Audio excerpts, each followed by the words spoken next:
Hello everyone, you're welcome to the English language class. Today we'll be looking at the common errors and mistakes in English, the part 2.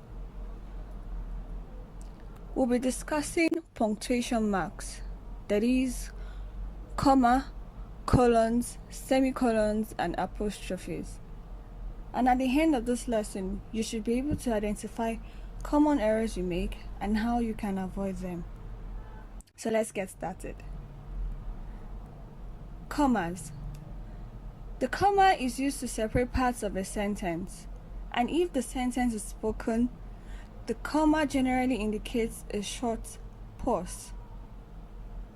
It is used to separate lists of 3 to 4 items, quotations, and phrases from the rest of a sentence, with the exception of clauses that begin with the word that.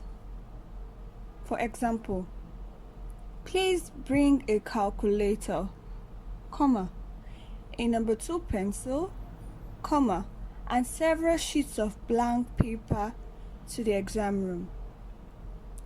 You get it right? Okay, so colons and semicolons. A colon is a punctuation mark that can be used to introduce a list or to separate two independent but linked clauses. Example, he got what he worked for, colon, he really earned that promotion. A semicolon is a punctuation mark used to join two sentences slightly more closely than they would be joined if separated by a full stop.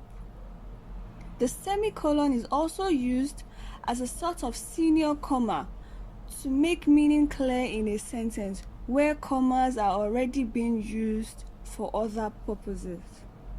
For example, I'll be glad to help you, semicolon, and that is a promise I will keep.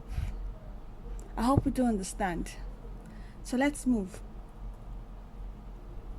Apostrophes.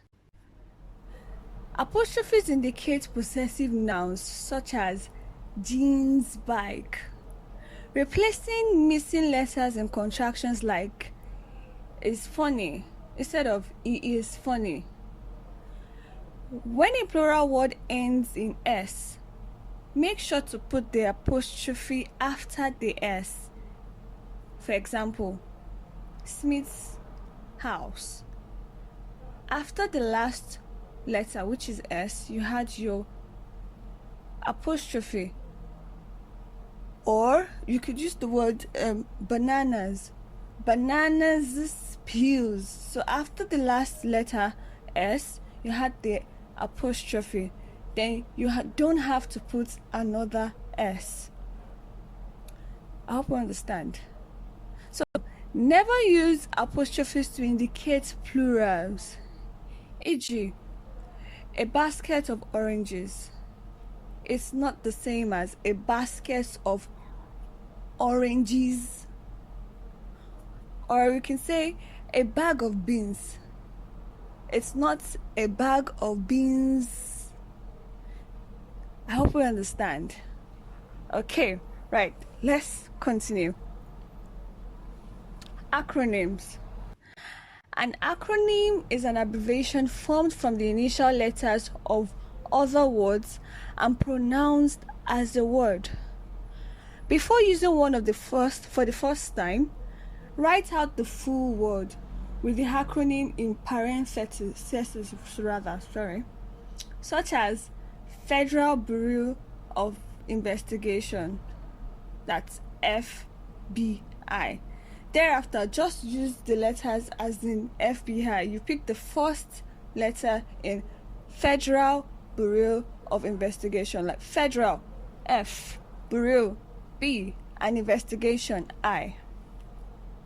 Let's move. So today we have looked at comma, which is used to separate parts of a sentence, and we also looked at colon, which is a punctuation mark that can be used to introduce a list or to separate two independent but linked clauses. We also looked at semicolon, which is a punctuation mark used to join two sentences slightly more closely than they would be joined if separated by a full stop. And we also looked at apostrophes, which are used to indicate possessive nouns, replace missing letters in contractions, and then a plural word which ends in s. And lastly, we looked at acronym, which is an abbreviation formed from the initial letters of other words and pronounced as a word. So let's look at this exercise. List the punctuation rules discussed in this lesson with your own examples.